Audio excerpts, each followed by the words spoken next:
Vatican received over 500,000 reports of demonic possession. The new movie, The Rite, soars to the top of the box office. And the real audio recordings of this exorcism have been heard by almost 20 million people on YouTube. But the ancient religious practice isn't just entertainment, it's expanding in real life. Is there a real need for exorcisms? Absolutely, Adam. Father Joe Kikuchi is one of the Mid-Atlantic's newest exorcists. Just months ago, he and dozens of other priests from around the country met at a Baltimore hotel for 2 days, learning how to perform the rite. I cast thee out, thou unclean spirit. An hour of prayers and commands. If you want to look at the many weapons the church has against the evil spirit, you could say the rite of exorcism is the nuclear bomb. It's been widely reported that Pope Benedict himself wants an exorcist available in every archdiocese, seeing an increased need. Have you ever encountered someone who you believe was possessed by demonic spirits? Yeah, I encountered a man on the street that I was convinced was being afflicted by an evil spirit. Why was that? He was cursing God and man in a loud voice. His arms were flailing. I began to say under my breath, Satan, leave this man alone. Why do you always pick on the weaklings? And then what happened? And when I said, I cast you out, the guy looked at me and he went, oh, okay, man, peace. This is Maryland's most famous exorcism, Hollywood style. The 1974 Exorcist movie is actually based on real events involving a teenage boy who lived in Prince George's County back in 1949. When most people think of an exorcism, they probably think of something they saw in the movies. Are those real? Probably with the exception of the head spinning around. All of the other things, exorcists have documented at different times. What makes you suspect someone is actually possessed by a demon versus the possibility that they have mental illness? Speaking languages other than their own, knowledge of events that they would have no way of knowing, and superhuman strength traditionally have been considered things to look for. Father Kikuchi says modern exorcisms will only be done in the U.S. after medical evaluations, and he's ready to face evil head on. I have nothing to be afraid of. It's the demon's got something to be afraid of. And again, not because of me, because of him. Adam May, WJZ, Eyewitness News. We're able to put together a program that allows some children from the local community to come in and get school supplies. Okay. Having everything that you need for school, I mean, it's a huge plus. You got to have it in order to help have the confidence that you need to go into the classroom. Yeah. All right. It's cool because usually my mother would get mad and we have to go through the whole line and list of supplies we need. Follow Mr. Dean. These kids have been selected from our Booth House shelter here in the city. This is your size. I bought a notebook and a book bag, and then I had a lunchbox. It's important that these kids, for at least a few minutes or a day, set all the apprehensions and fears that started a new school year, set it aside. We know that if children are set up for success to begin with, that absolutely they're going to be more productive, they're going to be happier while they're in school, and ultimately become better people and ultimately citizens too. This is a good time. I'm excited for them.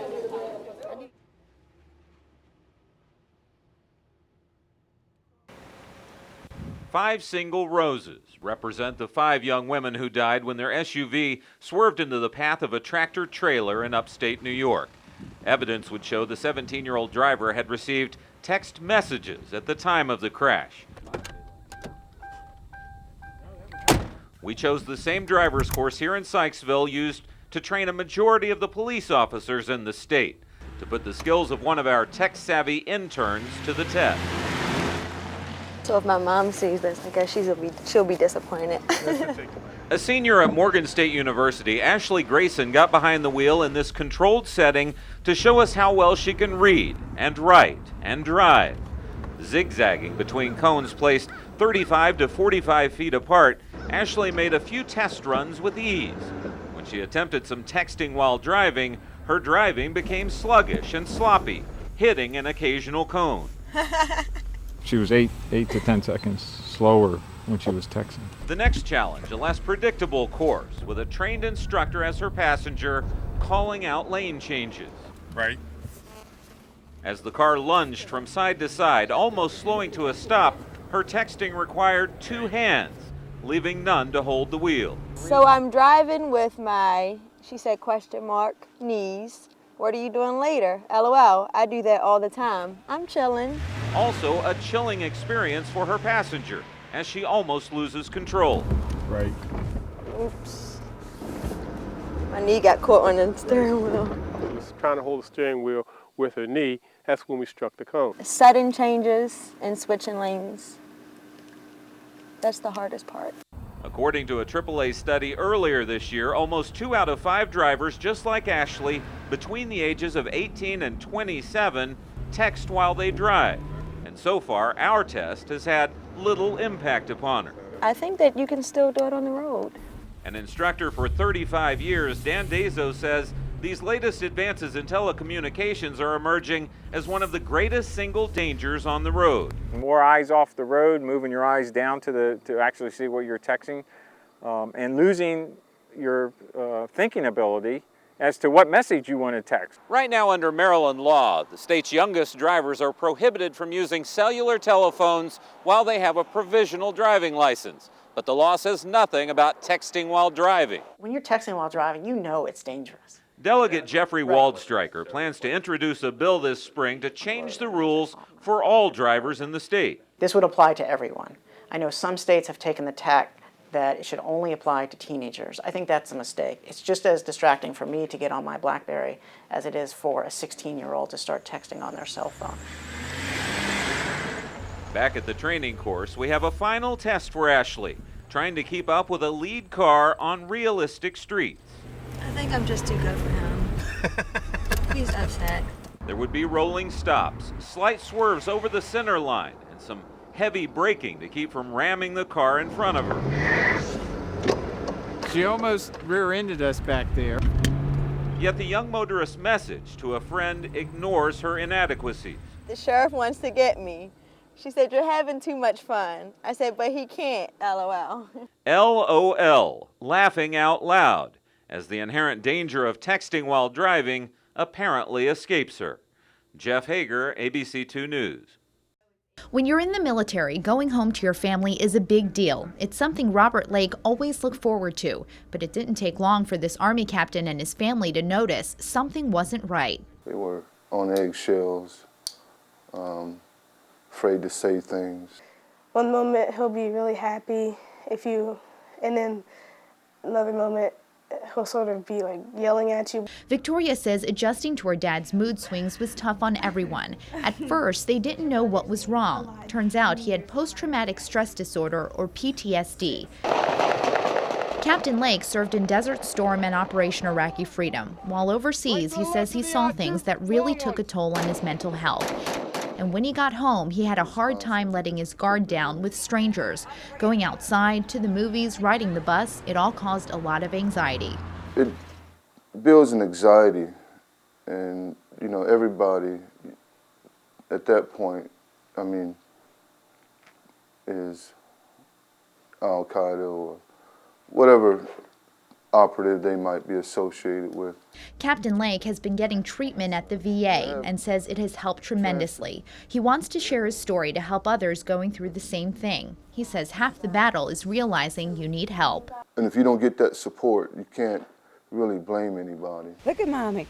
Look at Mommy. Raylene Swan was also diagnosed with PTSD. She was in the Air Force, serving as a police officer when she was assaulted by a suspect. I went to search him, and when I went to search him, I put him on the front of the vehicle in a prone type position so that I could search him. And he turned around and he punched me in the side of the head. From that point on, Raylene says she lived in fear. People would walk up behind me and it would scare me, and I would scream so loud I would scare them. Raylene started to abuse drugs and alcohol. She had to walk away from her marriage and daughter. I became homeless. There's 3 ways to go when you're involved in any type of addiction: institutions, jail, and death. And I went to institutions. I started drinking and driving, and I was arrested for that. After several troubling years, Raylene finally went to the VA for help. I started to become willing. I started to become willing to accept that I had a mental illness, which was really something that I didn't ever want to believe that I had. Nobody wants to believe they have a mental illness. But post-traumatic stress disorder is a mental illness, and it will take your life if you let it. Both Raylene and Captain Lake are trying to get their life back. It's been tough, but a battle worth fighting. Linda So, ABC 2 News. His orders have remained the same for 3 years. They know me very well. My nickname's G or G-Man. The G-Man, Corporal Tom Gamble, is the point man for Harford County's Gang Suppression Unit. We've had threats put out against us, as a matter of fact. Specifically, my name was mentioned, as well as Aberdeen officer's name mentioned by the Crips. Do you want this as part of your Brookside control check? Or? The night's first call, a suspicious group of men just a few blocks from the southern precinct in Edgewood. There were 2 more that they took off. They can't find them. Signs posted to prevent loitering give the unit a license to move in. Never mind the suspicious men 16 would turn out to be boys. It's against the law to have a knife after dark as a juvenile. It's an arrestable offense. You know that? Saying it's crazy around here. Protection. So I asked him why he had a knife. He says, because it's crazy out here, all the homicides. So he said it's for protection. What do we have here? Sidewalks, once filled with late-night gangbangers, are now empty. This quick strike approach to patrolling has driven them inside. We go by both. Yet occasionally, they surface. If you take a look at those balloons right there, there was a homicide that took place inside that house. This is another homicide location where an individual was shot and killed. In the last month alone, Gamble and his team have seized a lot of weapons, suggesting the Bloods and Crips have raised the stakes. 2 AK-47s,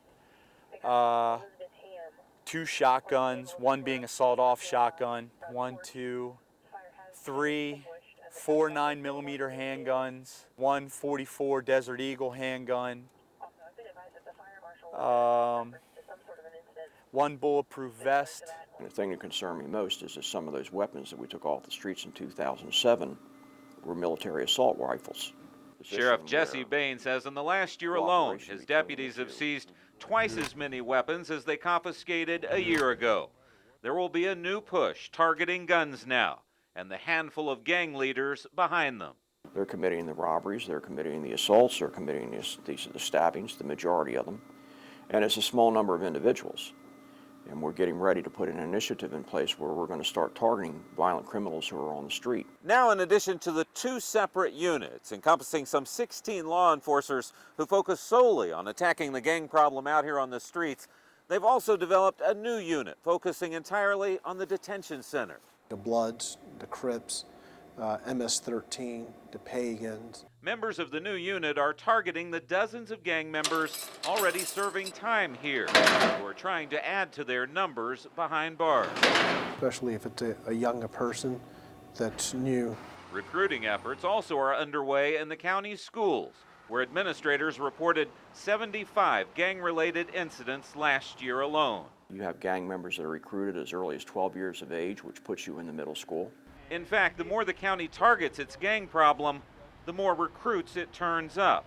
Of the 42 gang members identified last year, half of them are juveniles.